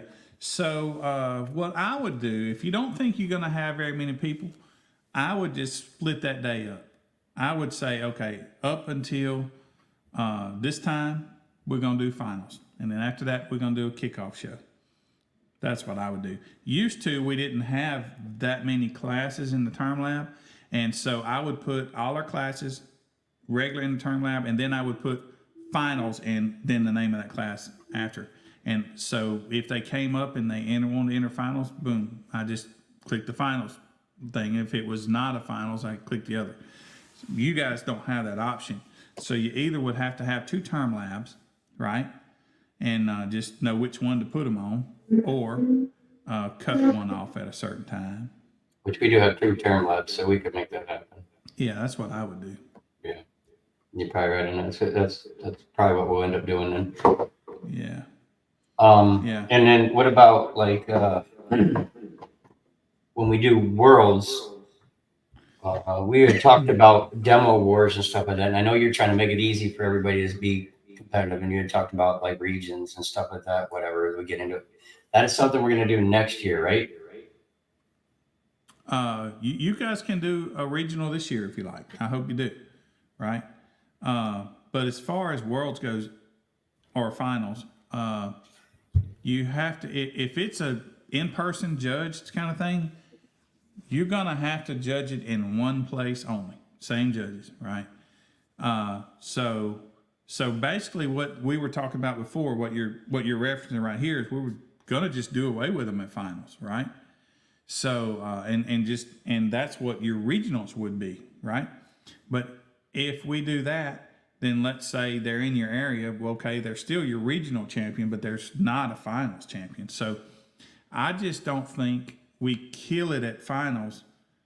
Because why not? Why not have it there? If people want to travel for it, okay. If they don't, no big deal, right? So I think we've decided to just go ahead and just keep a finals, I think, for it. As long as somebody can host it and it's got the time for it. Greg is our big dog in that. So, I know Greg, me, and Brandon, we have a lot of interest in it here. It is picking up a little bit more as Base Wars is setting foot into Michigan more. I usually have 6-7 competitors minimum, that want to do it. So, and I know there's more people coming around and more things are kind of shifting and changing, and we'll have some more competitors on it. When we do the regions, is that going to be something that we would? So region would just basically be just our state only, basically then. Yeah, it's the people that compete with you. So when they fill out that finals, when they fill out for their membership, they put who is your local judge on there, right? Mm-hmm. That's how we know. That's where they go. Okay. That and geographically, So like if they live in your area, they're going to come to you. If they live in somebody else's area, they're going to go to them. But they can't go to both, right? So right. Which is good. I like that. I think it keeps it fair. It keeps people from trying to come into some other state. We don't want one person getting every trophy. We'd like for everybody to win some, Right. Yeah. 100%. So that thing needs a little work. Based on, does it need to be based on your local judge, or does it need to be based on your geographical where you live? And that could even get gray. So I have to think about that. But But for now, that's the reason we have them putting who's your local judge on there. But see, the problem with that is, well, let's say you haven't been a judge a whole year, right? So you might have some people in your area that put Brandon down because Brandon was the only judge there, right? Mm-hmm. So that would leave you out totally. I mean, not totally, but you know, Right, a lot right. of people in your area have put Brandon, you know, for example. Or, you know, Greg's area, he got some judges close to him. So, you know, it definitely needs to be some thought put into how we do that. But I think it's good that we talk about it. I know everybody loves the transparency and they like competing and they want to know where they're going with what they're competing. So yeah. Lay it on us, Jake. What's your question, man? We always down for questions. That's the one thing, like you just mentioned, the transparency. That's the reason. It's really the only reason. I don't really like doing these things because I ain't really have anything to say. But unless people ask me a question, but I like the fact that people can get to us to find the answers that they might have. Right. You know, I'm really not very good at messaging because where does everybody message me, man? Okay, so some people text me. My phone number is 601-953-6504. Don't mind people.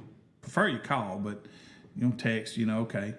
Then some people on Messenger, some people on WhatsApp, I have on Facebook, I have a page, a personal deal, and the Base Wars page. And so sometimes people send me a message like, oh my God, where was that message? I know I need to answer this. Said I'd check into it. I did check into it, but now I don't know where to go to find it to reply, and it's a pain. Oh, Jake, there you go, Jake. So, all right, let's see here. Just got a Cobalt to fix for my daily so I can have more money to Wallagy. In the trunk classes, if I'd done a port firing into the cabin through the rear deck, where the rear deck speakers go, would that still classify as a trunk class? Yes, it would, as long as that port don't protrude into the cabin. If it ends at the back deck, then you're good. Otherwise, it would turn you into a no wall. If it goes through the deck up to the glass, then that would be a No wall, basically. no wall. Yeah.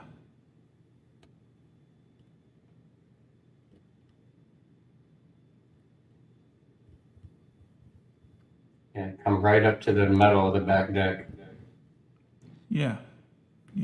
And look, even if you were to say add 3/4 or 2/3 inch and a half or something like that, just like in the wall stuff, we're not going to look in there and, oh man, well, he added a 1/8 inch piece of masonite to pretty it up, so now he's an extreme or something. Nah, it'd still be trunk. I mean, if it's obvious that you added 8 inches up into it, then we'd probably put you as a no wall. But if it's flat, just sealing off something, then we wouldn't put that as a no wall. But but the way the trunk thing works is it's not supposed to protrude into the cabin.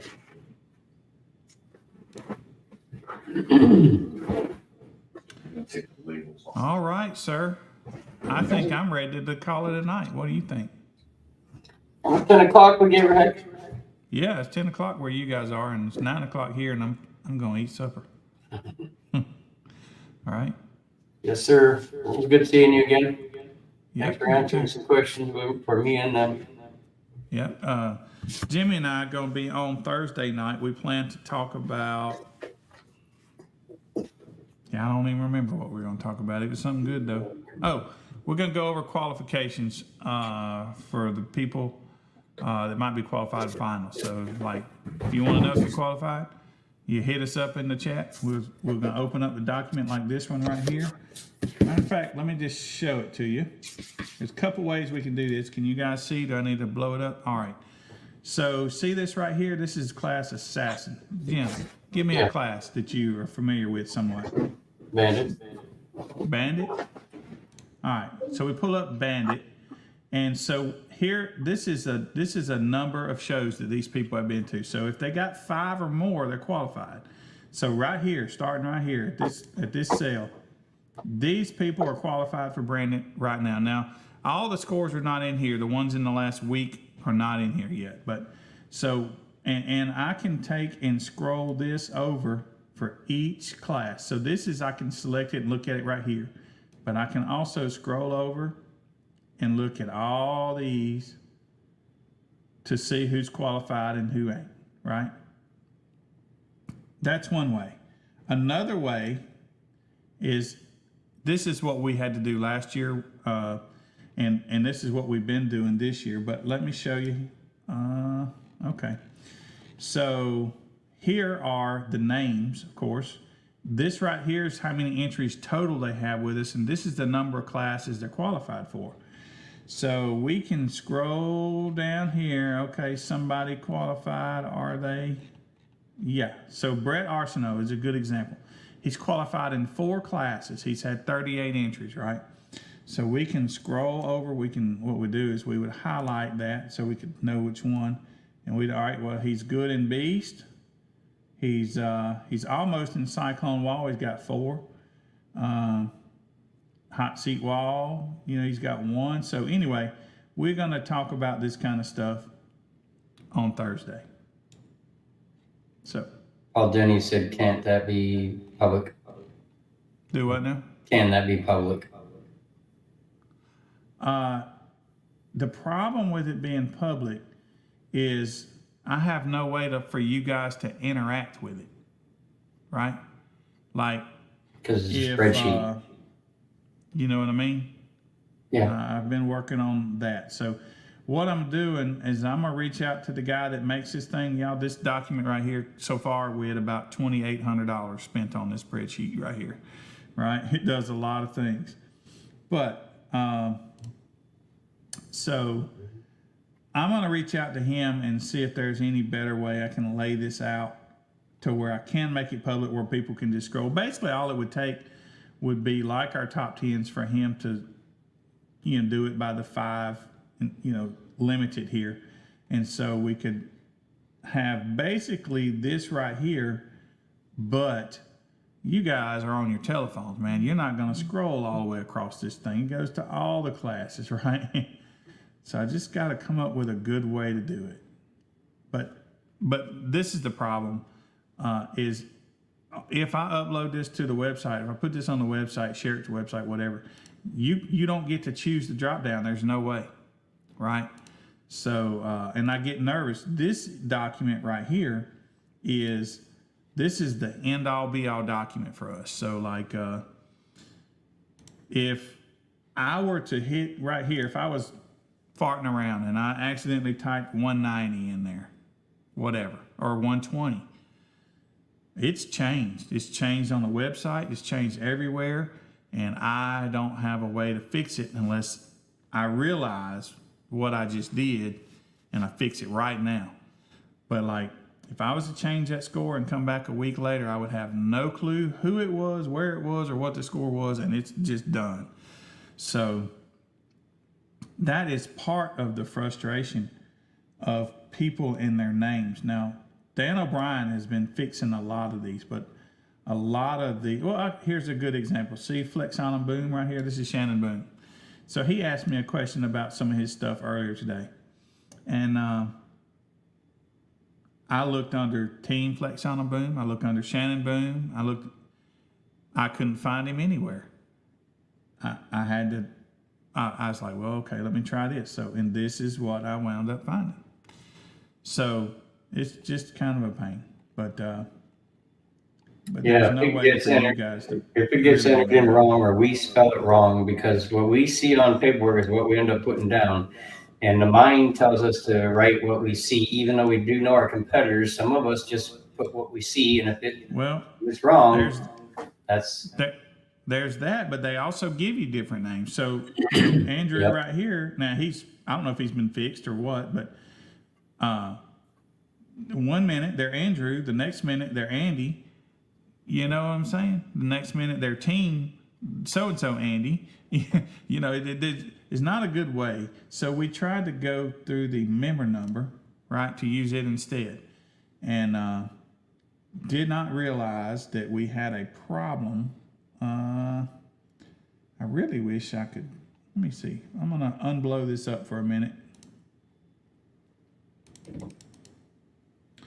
So over here, this is the no-go zone. Like I don't put stuff in here. This document is pulling scores from other documents or pulling things. So like this right here, I'm not even gonna click on it because it'll mess it up. If I was to delete anything on this document, it wipes the whole document out, right? It's kind of scary. But so here's where it pulls your teams, your team names and all that stuff. It all gets pulled with this stuff right here: national team, local team, global team. Here's the total points a person might have in the class. You guys don't know it, but you do get points. The reason you get points is one day we're going to have a store and you'll be able to use those points to cash in on products. But this is your points. Oh, let me blow it back up. So I'd hope to have this ready this year, but I don't.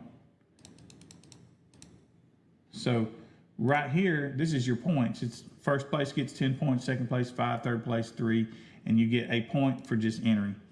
So, so, all right, you scroll on over and all your points are calculated up. Not really, that's a mistake, but they'll be calculated up and you'll have, those points can be used on the website for some, whatever we wind up putting on there. But I just haven't been able to figure out how to make this totally happen yet. But I will, and that's why I keep up with your points.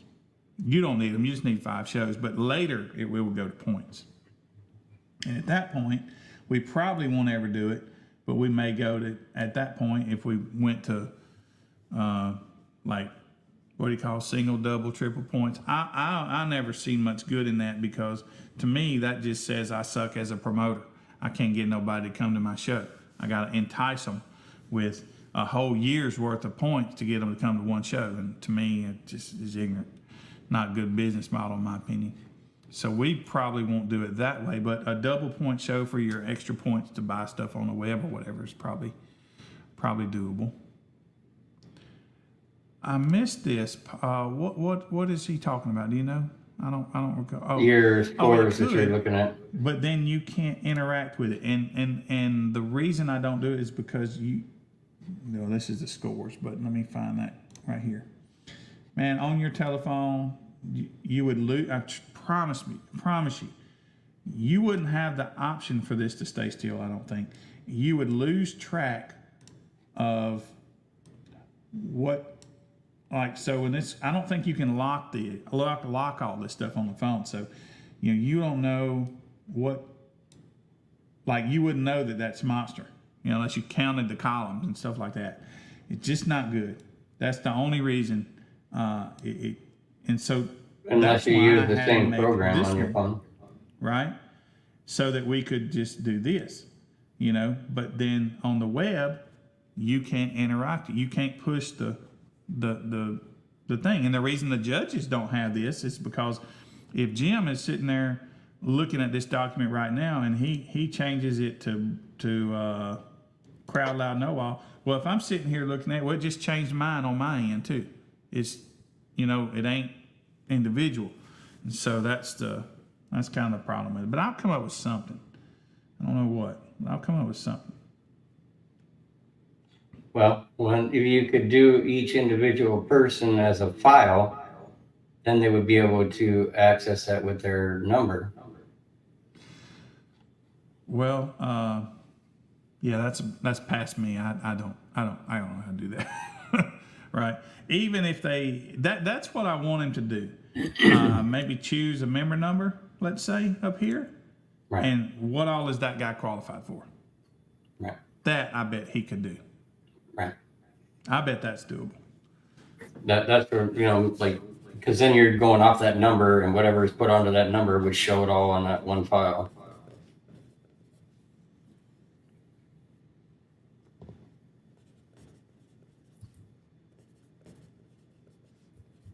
See, we're making progress all the way around too. Yeah.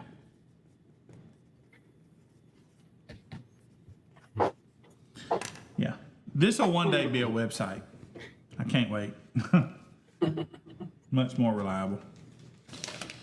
But anyway, I am ready to go use the restroom and go eat. Okay, Captain. All right. Guys, So, thanks for joining in. yeah, trying to find my cursor, man. There it is. Appreciate all you guys. August 11th, Breaking Glass, BGFC. Yeah, let's just do that right quick. No harm, right? Let me find if I can get. I don't know if I can get. I bet I can't. Let me find. No, I can't. I was going to find my Facebook, but it's on the same thing as the So you need to get yourself a Stream Deck. I've got one sitting right here. I just don't know how to use it. You probably know of this thing. Ah, you killed us.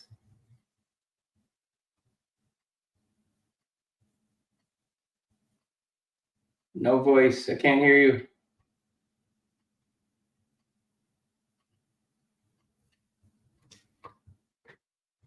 Killed yourself. No volume. Yes, I got Stream Deck right here.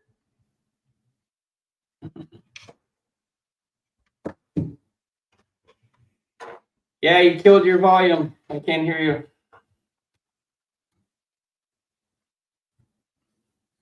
You do pull a cord. Now you're being like me. Quit it.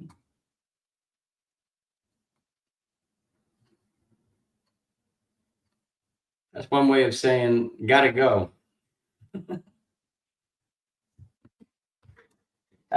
What better way to end it, I guess, guys. Thank you. 100%. I will see you Thursday. See you guys. Thank you. Billy, send us home.